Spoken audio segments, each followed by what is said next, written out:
Hello, good morning. என் அன்புள்ளங்களுக்கு காலை வணக்கம் வணக்கம் வணக்கம். வாங்க, இன்றைக்கி என்ன ஸ்பெஷல் செய்ய போகிறேன்னா நண்டு. ஒரே சளியாக இருக்குது, உடம்பு முடியல.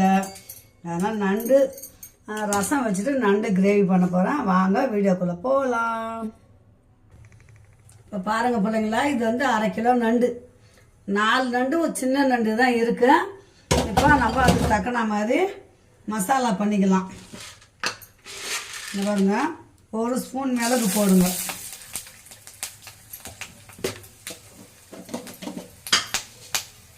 1 ஸ்பூன் சீரகம்,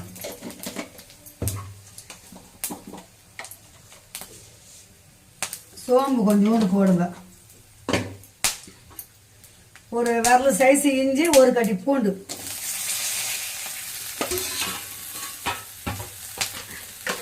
நான் தேங்காய் போட மாட்டேன். தேங்காய் போட்டால் குழம்பு மாதிரி ஆகிடும். அதனால் இன்றைக்கி அப்படியே கிரேவி மாதிரி தான் பண்ண போகிறேன்.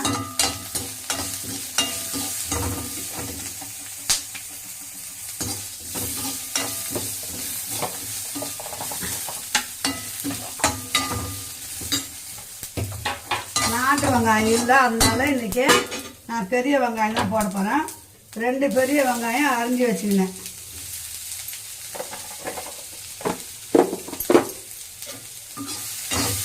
வதங்க ஈஸியாக இருக்கும், பெருசாகவே கட் பண்ணி போட்டுக்கலாம்.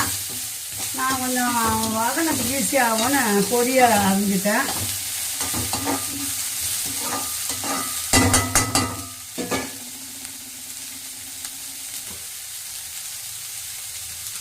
இன்னும் கொஞ்சம் எண்ணெய் ஊற்றி வதக்கி அரைச்சோம்னா கொஞ்சம் டேஸ்ட்டாக இருக்கும்.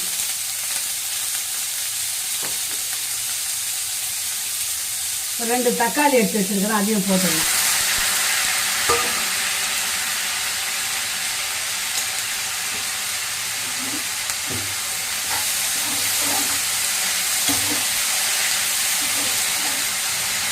நண்டு எப்போவுமே க்ளீன் பண்ணி மசாலா கொதிக்க வச்சுட்டு தான் நம்ம வந்து நண்டை க்ளீன் பண்ணணும். நான் க்ளீன் பண்ண எல்லாம் அரிஞ்சு வச்சு கரண்டு போயிடுச்சு. அதனால் இப்போ அதை ஃப்ரீசரில் வச்சு வச்சுருந்தேன். இப்போ எடுத்து உங்கள்கிட்ட காமிச்சிட்டு செய்கிறேன்.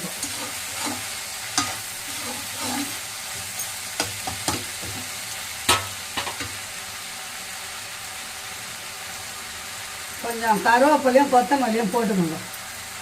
இந்த கொத்தமல்லி காம்பெல்லாம் போட்டால் கூட கொஞ்சம் உடம்புக்கும் நல்லது. நமக்கு வந்து கொஞ்சம் மசாலாவும் கிடைக்கும், வேஸ்ட் ஆகாத இருக்கும்.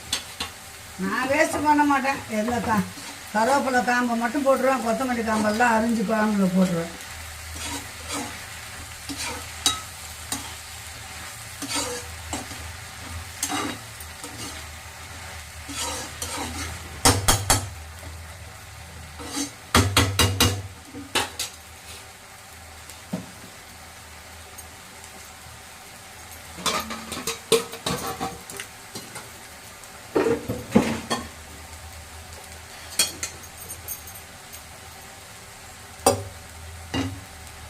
இது வதங்கிச்சு, இறக்கி வச்சிடலாம். இது ஆறட்டும். ஆறுன அப்புறம் தான் நம்ம மிக்சியில் போட்டு அரைக்கணும். அதுக்குள்ளே நமக்கு வந்து கடாய் நல்லா காயட்டும். மிக்சியில் போட்டு அரைச்சின்னு வந்துடலாம் இதெல்லாம். இப்போ பாருங்கள், நண்டு தாளிக்கு போகிறேன். இந்த கடாய் காஞ்சிடுச்சு நல்லா. கடுகு போட மாட்டேன் நண்டுக்கு, நான் சோம்பு தான் போடுவேன். பட்டை கிராம்பெல்லாம் போட மாட்டேன். சோம்பு போட்டாச்சு, அவ்வளோதான். நம்ம எல்லாமே அரைச்சதால் இது பாருங்கள், இந்த மசாலாவை அரைச்ச மசாலாவை அப்படியே கொட்டிக்கலாம்.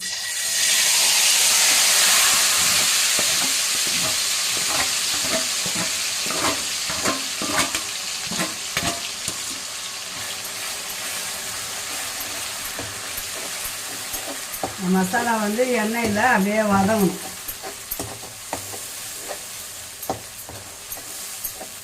மிளகு, சீரகம், சோம்பு, தக்காளி, வெங்காயம், இஞ்சி, பூண்டு, கருவேப்பிலை, அவ்வளோதான். வேறு எதுவும் எக்ஸ்ட்ராலாம் கிடையாது. கொஞ்சம் மிளகாத்தூள் போடுவோம், மஞ்சத்தூள் போடுவோம், அவ்வளோதான். தேங்காய் போட்டிங்கன்னா கொஞ்சம் குழம்பு மாதிரி இருக்கும். நான் தேங்காய் போடலை இன்றைக்கி. இப்போ மஞ்சத்தூளை போட்டுக்கோங்க.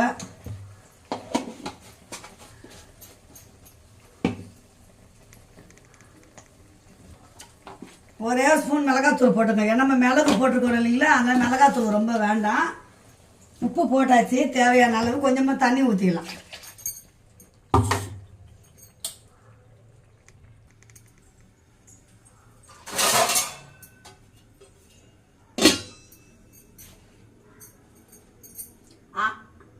திவ்யாமணி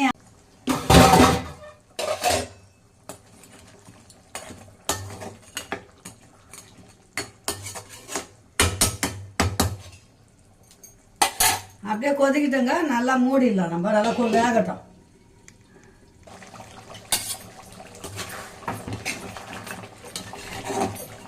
இப்போ பாருங்க, நண்டு வந்து நல்லா கிரேவி பக்குவமாக வந்துச்சு.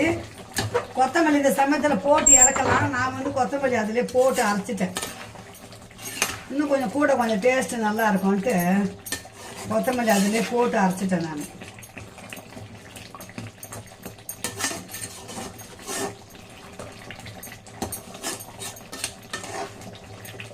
இந்த தொக்கு 2 நாள் ஆனால் கூட கெடாது. நண்டு சாப்பிட்டோட தொக்கு இருந்தால் கூட நாளைக்கு தோசைக்கு இட்லிக்கு வச்சுன்னு சாப்பிட்டுக்கலாம்.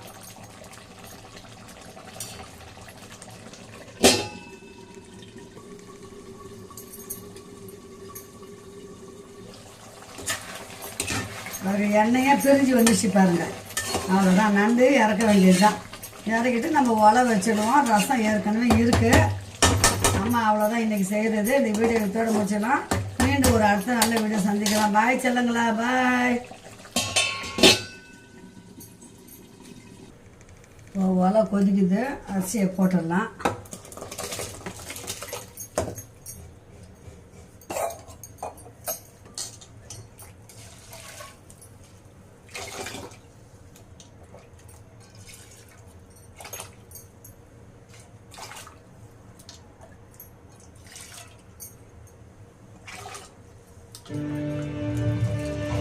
சவுண்டு கம்மியாக வைங்க.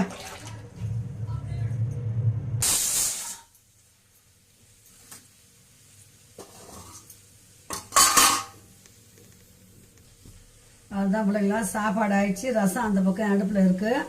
இன்னைக்கு நண்டு கிரேவி, ரசம், சாப்பாடு. அவ்வளோதான். இன்னைக்கு வீடியோத்தோட முடிச்சுக்கலாம்.